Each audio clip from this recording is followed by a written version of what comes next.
ne sais pas oh quelle année cette année-là. Claude François. Un nom qui, pendant des décennies, a fait battre le cœur de la France au rythme de la pop. Un artiste obsédé par la perfection, par le mouvement, par l'énergie, par cette idée presque douloureuse que la scène ne tolère aucune faiblesse. Derrière le sourire maîtrisé, derrière les chorégraphies millimétrées, il y avait un homme qui regardait toujours ailleurs. Vers plus haut, vers plus grand. Avant de disparaître brutalement, Claude François ne parlait pas seulement de succès ou de records. Il parlait de musique comme d'une discipline exigeante, presque cruelle. Et surtout, il parlait des autres, de ceux qui l'avaient marqué, inspiré, parfois intimidé. Non pas des rivaux, mais des figures qu'il respectait profondément, même lorsqu'elles semblaient appartenir à un autre monde artistique. Car Claude François n'a jamais créé dans le vide. Il observait, il analysait, il apprenait. Chaque geste, chaque respiration sur scène, chaque silence entre deux notes pouvait devenir une leçon. Certains artistes lui ont montré ce qu'était le charisme, d'autres lui ont révélé la puissance du corps, d'autres encore lui ont rappelé ce qui lui manquait peu, être sans jamais le dire à voix haute. À la fin de sa vie, lorsqu'il regardait son parcours avec lucidité, 6 noms revenaient comme des repères. 6 étoiles musicales, françaises et internationales qui ont façonné son exigence, nourri ses ambitions et parfois réveillé ses doutes les plus profonds. Alors, une question demeure. Quels artistes ont façonné l'exigence artistique de Claude François et quel nom surprendrait le plus aujourd'hui? Numéro 6. Frank Sinatra. Il n'y avait rien de spectaculaire, au premier regard, chez Frank Sinatra. Pas de danse frénétique, pas d'effet inutile. Et pourtant, Claude François voyait en lui une forme de pouvoir presque inquiétante. Sinatra n'avait pas besoin de bouger pour dominer une salle. Il se contentait d'entrer, de se tenir droit, de laisser tomber une phrase musicale avec une précision chirurgicale. Le silence lui appartenait déjà. Claude François admirait cette maîtrise absolue. Lui qui se battait contre chaque seconde sur scène, contre chaque détail technique, observait Sinatra comme on observe un maître d'échecs. Chaque geste était mesuré. Chaque respiration semblait calculée, rien n'était laissé au hasard, mais tout donnait l'illusion de la facilité. C'était exactement ce paradoxe qui fascinait Claude François. Dans les années 60 et 70, Sinatra incarnait une autre idée du star system. Une autorité naturelle, presque aristocratique. Claude François, plus nerveux, plus exigeant envers lui-même, savait qu'il n'aurait jamais cette nonchalance. Mais il respectait profondément cette capacité à contrôler une salle sans jamais forcer le trait. Pour lui, Sinatra représentait la discipline cachée derrière l'élégance. Il y avait aussi chez Sinatra une forme de distance émotionnelle qui impressionnait Claude François. Là où lui se donnait entièrement, parfois jusqu'à l'épuisement, Sinatra semblait toujours garder une part de mystère. Cette retenue était une force, une leçon silencieuse. Claude François comprenait que la puissance ne réside pas toujours dans l'excès, mais parfois dans le retrait. Frank Sinatra n'était pas un modèle à imiter, mais un repère. Une preuve que la scène pouvait être dominée autrement, sans agitation, sans démonstration, juste par la présence. Et dans cette présence, Claude François reconnaissait ce qu'il cherchait toute sa vie. Une forme d'autorité artistique que le public ressent sans qu'on la lui impose. Numéro 5. Elvis Presley. Lorsque Claude François évoquait Elvis Presley, il ne parlait pas seulement d'un chanteur. Il parlait d'un choc, d'une rupture.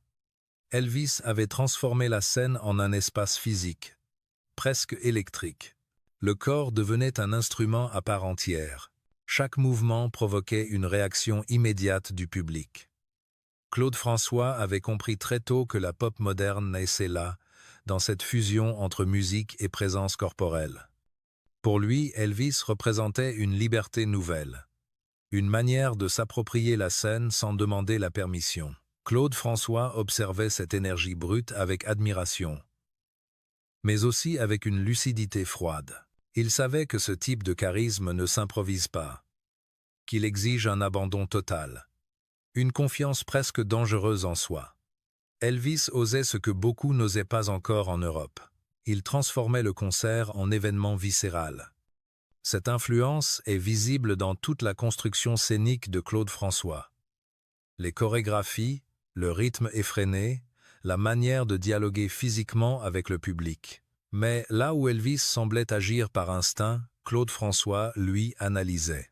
Il décortiquait chaque geste, chaque réaction de la foule. Il ne copiait pas, il traduisait.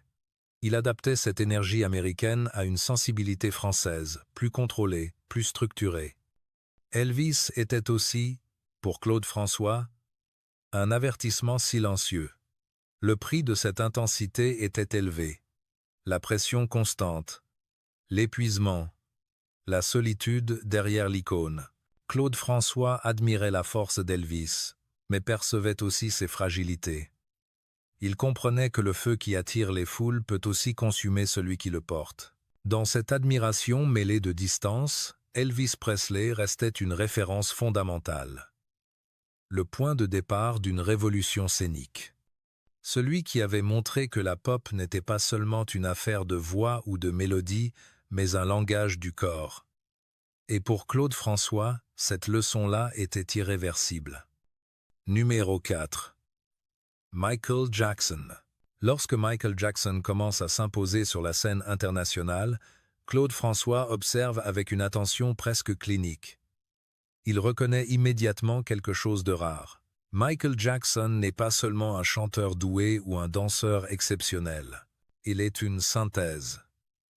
Une vision totale du spectacle où la musique, le mouvement et l'image ne font plus qu'un. Claude François se reconnaît dans cette obsession du détail. Les répétitions interminables, le refus de l'à peu près, la volonté de contrôler chaque seconde du regard du public. Chez Michael Jackson, tout est pensé pour créer un impact précis. Rien n'est laissé au hasard. Cette rigueur parle profondément à Claude François. Lui qui a toujours vu la scène comme un territoire à maîtriser, pas comme un espace d'improvisation.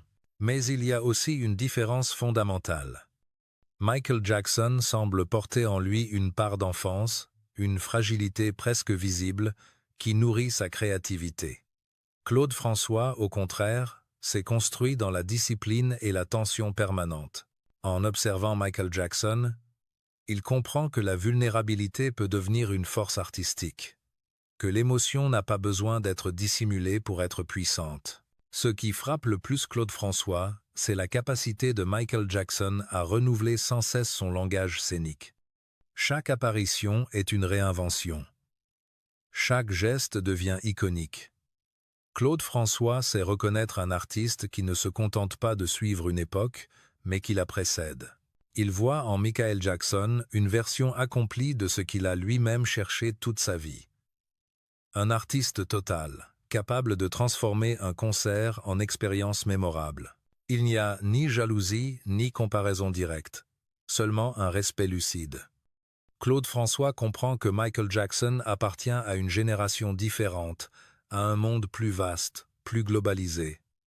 Mais il sait aussi que leurs exigences se rejoignent.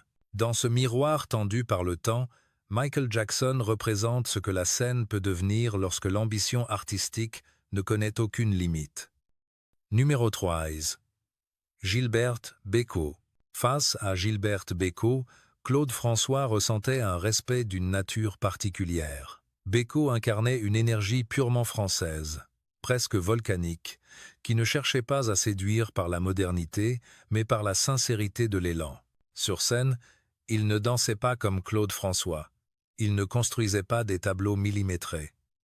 Il brûlait. Simplement. Claude François observait cette intensité avec une forme d'admiration tranquille. Bécaud n'avait pas besoin de stratégies complexes pour captiver un public. Il avançait vers lui avec une émotion brute, directe, parfois presque excessive. Là où Claude François calculait, Bécaud se laissait porter. Et cette liberté l'a impressionné profondément. Elle rappelait que la scène pouvait aussi être un lieu d'abandon, pas seulement de contrôle. Il n'y avait pas de rivalité entre eux, seulement deux visions différentes d'un même métier. Claude François savait que Bécaud appartenait à une tradition plus ancienne, plus lyrique, presque théâtrale, et pourtant il reconnaissait en lui un maître de la relation avec le public. Un artiste capable de faire vibrer une salle entière sans artifice, uniquement par la force de la voix et de l'émotion. Ce qui touchait le plus Claude François, c'était cette authenticité assumée. Bécaud ne cherchait pas à être à la mode. Il était. Et cela suffisait. Cette constance, cette fidélité à soi-même, résonnait comme une leçon silencieuse. Claude François comprenait que le succès durable ne repose pas seulement sur l'innovation, mais aussi sur la cohérence. Gilberte Bécaud représentait ainsi une autre voie possible. Une voie qu'il n'a jamais empruntée, mais qu'il respectait profondément. Celle d'un artiste qui, sans chorégraphie ni mise en scène sophistiquée, pouvait faire trembler un public entier. Et dans cette capacité brute à transmettre l'émotion, Claude François reconnaissait une grandeur qu'il n'a jamais remise en question. Numéro 2. Jacques Brel. Avec Jacques Brel, l'admiration de Claude François prenait une tonalité plus intime, presque inconfortable. Brel n'était pas un homme de chorégraphie, ni de refrains calibrés. Il était une tempête intérieure. Sur scène, chaque mot semblait arraché à une blessure. Chaque silence pesait autant qu'un cri. Claude François savait qu'il se trouvait là face à quelque chose qu'on ne fabrique pas. Brel incarnait une profondeur émotionnelle radicale. Il chantait l'échec, l'amour qui détruit, la peur, la lâcheté humaine, sans chercher à plaire. Cette liberté absolue impressionnait Claude François, mais elle le confrontait aussi à ses propres limites. Lui qui travaillait sans relâche pour offrir un spectacle maîtrisé, voyait chez Brel l'inverse exact. Une vérité brute, parfois dérangeante, mais toujours sincère. Claude François respectait cette capacité à mettre l'âme à nu. Il comprenait que Brel ne cherchait pas l'adhésion immédiate, mais la trace durable. Là où la pop s'efface parfois avec le temps, les chansons de Brel s'enfoncent dans la mémoire. Cette profondeur fascinait Claude François, même si elle appartenait à un territoire qu'il n'a jamais réellement exploré. Il y avait aussi, chez Brel, un courage artistique que Claude François admirait silencieusement. Le courage de s'arrêter, de quitter la scène au sommet, sans se retourner. Pour Claude François, toujours en mouvement, toujours en quête de nouveautés, cette décision restait presque incompréhensible. Et pourtant, elle forçait le respect. Elle rappelait que l'art n'est pas une course sans fin, mais parfois un choix de retrait. Jacques Brel représentait ainsi un miroir exigeant. Un rappel que la musique peut être un lieu de vérité absolue, sans compromis. Claude François ne cherchait pas à lui ressembler. Il savait que leurs chemins étaient différents. Mais dans cette différence, il reconnaissait une grandeur rare. Celle d'un artiste qui n'a jamais trahi ce qu'il était, même lorsque cela signifiait s'éloigner de la lumière. Numéro 1. Charles Aznavour. Avec Charles Aznavour, l'admiration de Claude François atteignait un autre niveau. Plus silencieux, plus profond. Aznavour n'imposait pas sa présence par le mouvement ni par la démesure scénique. Il s'imposait par le temps, par la durée, par cette capacité rare à traverser les décennies sans jamais perdre sa voix intérieure. Claude François voyait en lui un modèle presque inaccessible. Aznavour écrivait la fragilité humaine avec une précision douloureuse. Il parlait de l'âge, de l'échec, du désir, de la solitude, sans jamais se cacher derrière un personnage. Là où Claude François construisait des spectacles, Aznavour construisait des confidences. Et cette intimité assumée fascinait profondément. Il y avait aussi, chez Aznavour, une endurance artistique que Claude François respectait sans réserve. Continuer à chanter, à créer, à monter sur scène lorsque la jeunesse s'éloigne, lorsque la mode change, lorsque le public se renouvelle. Aznavour prouvait qu'un artiste pouvait survivre à sa propre légende, qu'il pouvait évoluer sans renier ce qu'il était. Pour Claude François, cette longévité n'était pas seulement une réussite, c'était une leçon. Claude François savait que leur chemin était différent. Lui brûlait vite, intensément, dans une urgence permanente. Aznavour avançait lentement, avec une constance presque implacable, mais c'est précisément cette différence qui nourrissait le respect. Aznavour représentait ce que Claude François pressentait sans jamais pouvoir l'atteindre complètement. Une œuvre qui s'approfondit avec l'âge, au lieu de s'effacer. Dans les derniers regards portés sur sa carrière, Claude François reconnaissait en Aznavour une forme d'aboutissement.